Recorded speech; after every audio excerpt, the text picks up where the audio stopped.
कुंडली दिखाने का ऑफर जो 30 तारीख से स्टार्ट किया गया था, 3 दिन आप लोगों को फ्री डेज के रूप में दिए गए थे। 2 तारीख से लेकर के 6 तारीख तक का ये समय जिसके अंदर डिस्काउंट प्राइस आप लोगों के सामने रखा हुआ है।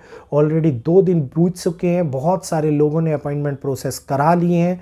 जिन लोगों ने अभी तक प्रोसेस नहीं कराए हैं और कराना चाहते हैं तो 3 दिन मात्र आप लोगों के पास बचे हुए हैं। 6 तारीख को संध्या काल में 8 बजे के बाद में किसी की भी बुकिंग प्रोसेस नहीं करी जाएगी, तो फटाफट से ऑफर का लाभ उठाइए। वीडियो के अंदर दिए गए नंबर के ऊपर 9634566899 व्हाट्सएप पर मैसेज कीजिए, अपॉइंटमेंट बुक कीजिए। तो जल्दी आइए, जल्दी पाइए।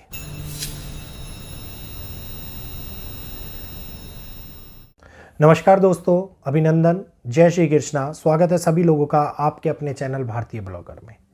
आसमान से गिरती मौत पूरे के पूरे देश को घेर लिया, देश की राजधानी को घेर लिया। बात भारत की नहीं हो रही है, बात ऐसी जगह की हो रही है जो भारत का ही एक पड़ोसी देश है।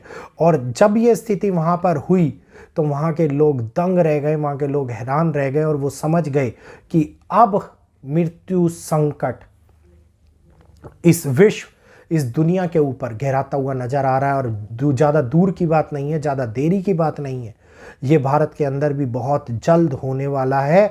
और जब ये होगा तो समझ लीजिएगा कि 140 करोड़ लोगों के ऊपर इसका क्या प्रभाव देखने को मिलेगा और 140 करोड़ लोग इससे किस प्रकार से अपने आप को बचा पाएंगे। तो उम्मीद करूंगा जानकारी आप लोगों को लाभप्रद लगेगी, अच्छी भी साबित होगी।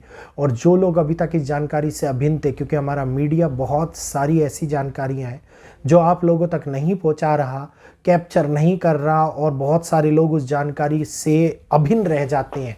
तो हमारा प्रयास है रिपोर्ट्स, न्यूज़, रिसर्च के माध्यम से, एस्ट्रोलॉजिकल प्रिडिक्शन के माध्यम से आप लोगों को जागरूक करना और आप लोगों तक वो जानकारी पहुंचाना। भारत, जहां पर एक और भारत की राजधानी दिल्ली के अंदर पॉल्यूशन बढ़ रहा है, लगातार डॉक्टर्स ये बोल रहे हैं मास्क लगा करके रखो, एयर प्यूरिफायर चला करके रखो। लगातार ये बोल रहे हैं कि अगर ऐसा कुछ करने में आप सक्षम हैं तो जल्दी से इस राजधानी को छोड़ करके 10 से 15 दिनों के लिए, 20 दिनों के लिए, 1 महीने के लिए, जितना जिसमें सक्षमता हो, दूर निकल जाएं ताकि आप लोगों का जीवन बच पाए। इतनी बड़ी बात, केवल और केवल प्रयास जीवन को बचाने का। मूल आधार कि प्रकृति ने हम लोगों के प्रति सोचना छोड़ दिया है और जब से हम लोगों ने प्रकृति के साथ खिलवाड़ करना शुरू किया तो उसका रिवर्ट, जिसको कहते हैं ना टिट फॉर टैट, तो उसका रिवर्ट जो आया वो प्रकृति अब हमारे साथ में खेलना स्टार्ट कर गई। चारों ओर बढ़ते हुए धूल के कण, लगातार आते हुए तूफान, बढ़ता हुआ समुद्री जल स्तर, जिसके कारण से कई देश डूब रहे हैं, कई द्वीप डूब रहे हैं।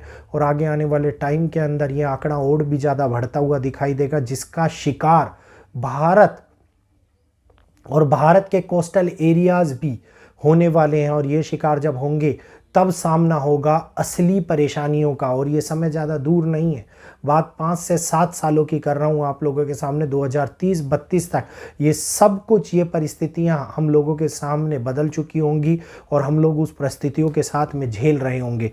खैर, अब बात करते हैं कुछ ऐसे समय की जो हम लोगों ने आज तक नहीं देखा। जी हाँ, इंडोनेशिया की राजधानी जकार्ता के अंदर कुछ ऐसा हुआ जो हम लोगों को हिला कर रख दिया। जकार्ता के अंदर कुछ ऐसा दिखाई दिया जिसने ये सोचने पर हम लोगों को मजबूर कर दिया कि अब स्थितियां हम लोगों की खराब होती हुई दिखाई देने वाली हैं और हर एक मानव, हर एक ये कहिए इंसान मृत्यु की चपेट में आता हुआ नजर आता दिखाई देगा। सबसे पहले हम लोगों ने पॉल्यूशन के तौर के ऊपर प्लास्टिक्स को समुद्र में बहाना शुरू किया। नदियों के गंदे पानी को, हम लोगों के गंदे पानी को नदियों के अंदर बहाया। नदियों के साथ में वो गंदा पानी बह करके समुद्रों में गया, जिसका परिणाम निकला यमुना जैसी पवित्र नदी भी कूड़े की नदी बन गई। इतना भयानक स्वरूप हम लोगों को अपनी जिन नदियों का जिक्र हमारे पुराणों में भी है, वेदों में भी है, उनके साथ में हम लोगों ने किया। खैर, अब देखते हैं आगे क्या हुआ कि प्लास्टिक की बारिश हुई है। प्लास्टिक की बारिश समझ रहे हैं इस बात को? जो पानी आसमान से गिरा उसके अंदर प्लास्टिक आया है। सुनने में हैरान कर देने वाला लग रहा होगा ना कि ऐसा कैसे हो सकता है। रिसेंटली इंडोनेशिया के अंदर जो ओरंगुट्स के फेमस जगह हैं वहाँ पर ये ऑब्जर्व किया गया कि जो रेनफॉल हुआ है उस रेनफॉल के अंदर माइक्रो प्लास्टिक्स गिरे हैं। मतलब जो पानी में भीगे हैं, जिन लोगों ने सांस लिया, उनके हर एक बूंद, हर एक कण के अंदर माइक्रो प्लास्टिक बरामद किया गया है। और ये माइक्रो प्लास्टिक स्वास्थ्य के लिए कितना हानिकारक है इस बात को आप अच्छे से जान सकते हैं। इम्यूनिटी सिस्टम को कमज़ोर करने की ताकत रखता है ये, पूरी तरीके से मानवता को ख़त्म करने की ताकत रखता है ये। और जो माइक्रो प्लास्टिक्स हम ये कहिए बारिश के साथ में गिरे हैं, एक स्टडी कहती है जिसके अंदर ये कहा जा रहा है कि अब इन माइक्रो प्लास्टिक्स का हर बारिश के अंदर लेवल बढ़ता हुआ आप लोगों को देखने को मिलेगा। मिनिमम 5 मिलीमीटर की प्रमुखता माइक्रोप्लास्टिक्स की होती हुई दिखाई देगी। प्राइमरी और सेकेंडरी टाइप के ये माइक्रोप्लास्टिक्स हमारे सामने परेशान करते हुए नज़र आते दिखाई दे रहे हैं। और ये घटना हम लोगों को दिखा रही है कि प्रकृति के साथ में किया गया खिलवाड़ मनुष्य को पूर्ण तरीके से उसके भविष्य को तबाह कर रहा है। जिस प्रकार से हर देश का हाल, इंडोनेशिया की राजधानी जकार्ता जो डूबने की कगार पर पहुंच रही है, कोमोडो, कई आइलैंड है ऐसे जिनका नाम अगर मैं लेना चाहूँगा तो लिस्ट बहुत लंबी हो जाएगी, जो इस समय के अंदर प्रकृति के कहर का शिकार हो रहे हैं। और ये कहर आपदाओं के रूप में टूट रहा है। और जब भी आपदाएं आती हैं तो बहुत सारे लोगों को अपने साथ में मृत्यु की गोद में सुला देती हैं, क्योंकि लोगों का पलायन, लोगों की चिंता, लोगों का भविष्य उन्हीं के कर्मों का ऊपर निर्भर करता है। जैसा हमने प्रकृति के साथ किया, प्रकृति अब हम लोगों के साथ कर रही है। कई लोगों को आज का ये वीडियो स्पीच जैसा लग रहा होगा, लेकिन थोड़े ही समय पहले दी गई भारत के अंदर चेतावनी, अब इस प्रकार की रिपोर्ट का सामने निकल करके आना, ये केवल और केवल हम लोगों को एक ही चीज़ दिखा रहा है। शायद हो सकता है बहुत सारे लोग समझ गए हों इस बात को, कई लोग इस बात को अनदेखा कर रहे हो, लेकिन आज के समय के अंदर ये अनदेखा करना बिल्कुल भी लाभप्रद साबित नहीं होगा। क्योंकि जब इंडोनेशिया के अंदर बारिश के अंदर माइक्रोप्लास्टिक के कण पाए जा सकते हैं तो भारत के अंदर तो कभी ये टेस्टिंग करी ही नहीं गई है।